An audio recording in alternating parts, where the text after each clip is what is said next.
নমস্কার, আপনারা শুনছেন করকা কুর্চি ইন্ডিয়া। বাংলা সিনেমার ইতিহাসে উত্তর ফাল্গুনী শুধু একটি সফল চলচ্চিত্র নয়, বরং এক বিরল সাহসী সিদ্ধান্তের নাম।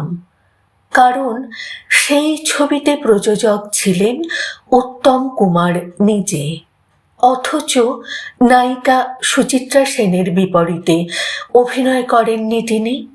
আর সেই সিদ্ধান্তের পেছনে ছিল এক অদ্ভুত কিন্তু বাস্তব আশঙ্কা। দর্শক কি মেনে নেবে সুচিত্রা সেন পর্দায় উত্তমকে কাকু বলে ডাকছেন? চলুন শুরু করা যাক। সুচিত্রা সেন কেন উত্তম কুমারকে কাকু বলতে চাননি? বাংলা সিনেমার ইতিহাসে এক অবিশ্বাস্য অধ্যায়।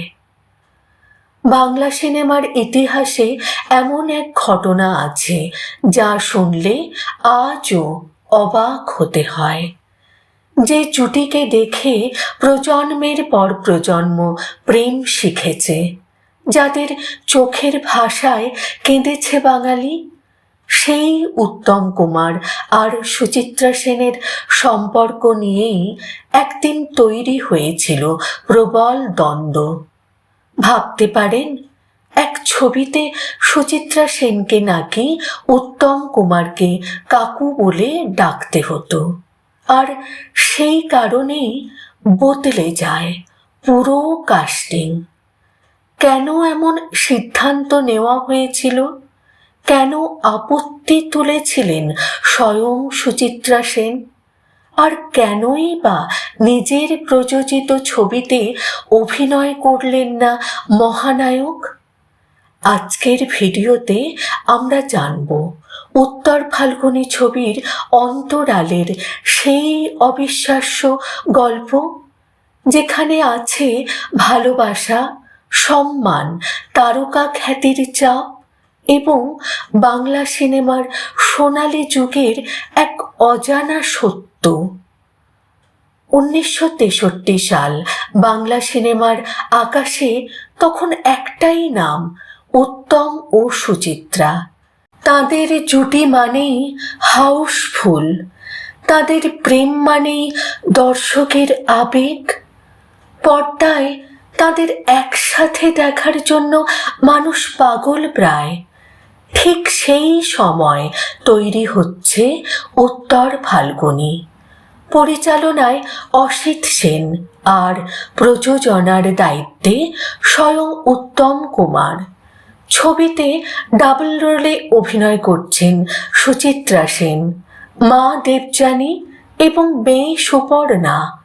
প্রথম পরিকল্পনা অনুযায়ী দেবযানীর প্রেমিক মনীষ চরিত্রে অভিনয় করার কথা ছিল উত্তম কুমারের, কিন্তু সমস্যা বাঁধল গল্পের একটি সম্পর্ক নিয়ে।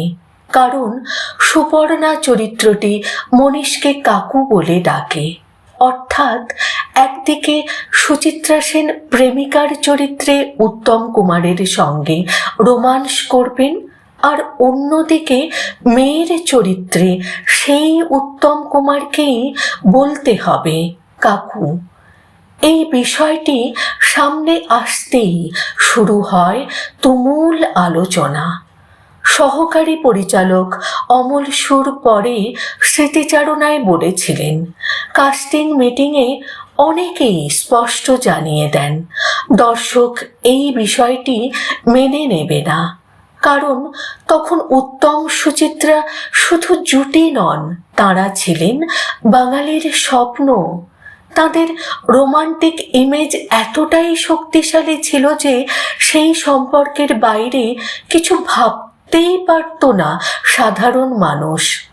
সবচেয়ে আশ্চর্যের বিষয়, এই আপত্তি তুলেছিলেন স্বয়ং সুচিত্রা সেনও। তিনি মনে করেছিলেন এতে দর্শকের মনে তৈরি হওয়া রোমান্টিক মোহ ভেঙে যেতে পারে। আর তখনই পরিস্থিতি বুঝে সরে দাঁড়ান উত্তম কুমার। শেষ পর্যন্ত মনীষ চরিত্রে অভিনয় করেন বিকাশ রায়। কিন্তু এখানেই শেষ নয়। অমল সুরের স্মৃতিতে ধরা পড়ে উত্তম ও সুচিত্রার বাস্তব সম্পর্কের এক অন্য ছবি। একদিন বিকেলে তিনি গিয়েছিলেন বালিগঞ্জ সার্কুলার রোডে সুচিত্রা সেনের বাড়িতে। বিশাল লনের এক কোণে পাশাপাশি বসেছিলেন উত্তম কুমার ও সুচিত্রা সেন। সাদা পোশাকে মহানায়ক, পাশেই নীরব সুচিত্রা। অমলবাবুকে দেখে সুচিত্রা সেন বলেছিলেন, আপনি দোতলায় গিয়ে বসুন, আকলে আপনাকে চা দেবে। এই ছোট্ট মুহূর্তটুকুতেই যেন লুকিয়েছিল তাদের ব্যক্তিগত সম্পর্কের গভীরতা। আরও একটি ঘটনার কথা বলেন অমল সুর। কমললতা ছবির শুটিং চলছে। ক্যামেরা এমনভাবে বসানো হয়েছে যাতে সুচিত্রা সেনের মুখ পরিষ্কার দেখা যায়, আর উত্তম কুমারের মুখ আসে সাইড অ্যাঙ্গেলে। উত্তম কুমার জানতে চাইলেন ক্যামেরা কে বসিয়েছে। যখন শুনলেন সুচিত্রা সেনের নির্দেশেই এমনটা হয়েছে, তখন তিনি শুধু বলেছিলেন, ও রমা বলেছে। তারপর আর একটি কথাও বলেননি। এই একটি মাত্র সংলাপই বুঝিয়ে দেয় সম্পর্কটা ছিল অহংকারের নয়, ছিল গভীর শ্রদ্ধার। অমল সুর আরও বলেন, তিনি নাকি একটু হাত দেখতে জানতেন। একদিন উত্তম কুমার তাকে নিজের হাত দেখিয়ে জিজ্ঞেস করেছিলেন, বলুন তো আমার হাতে কি আছে? ইতিবাচক উত্তর শুনে শিশুর মতো খুশি হয়েছিলেন মহানায়ক। আজ এত বছর পরেও উত্তর ফাল্গুনী শুধু একটি সিনেমা নয়, এটি বাংলা চলচ্চিত্রের ইতিহাসে এক আবেগের নাম। কারণ এই ছবি প্রমাণ করে তারকারা শুধু অভিনয় করেন না, তারা দর্শকের স্বপ্ন রক্ষা করেন। উত্তম সুচিত্রা, এই দুই নাম শুধু বাংলা সিনেমার ইতিহাস নয়, বাঙালির হৃদয়েরও এক চিরন্তন অধ্যায়। সময়ের সঙ্গে সিনেমা বদলেছে, প্রজন্ম বদলেছে, কিন্তু তাদের জাদু আজও অমলিন। আপনাদের কি মনে হয় দর্শক সত্যিই মেনে নিতে পারত যদি সুচিত্রা সেন উত্তম কুমারকে কাকু বলে ডাকতেন? কমেন্টে অবশ্যই জানান।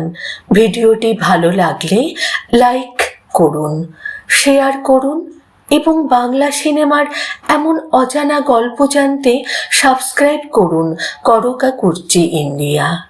আবার দেখা হবে নতুন কোনো কিংবদন্তির অজানা কাহিনী নিয়ে। এই পথ যদি না শেষ হয়,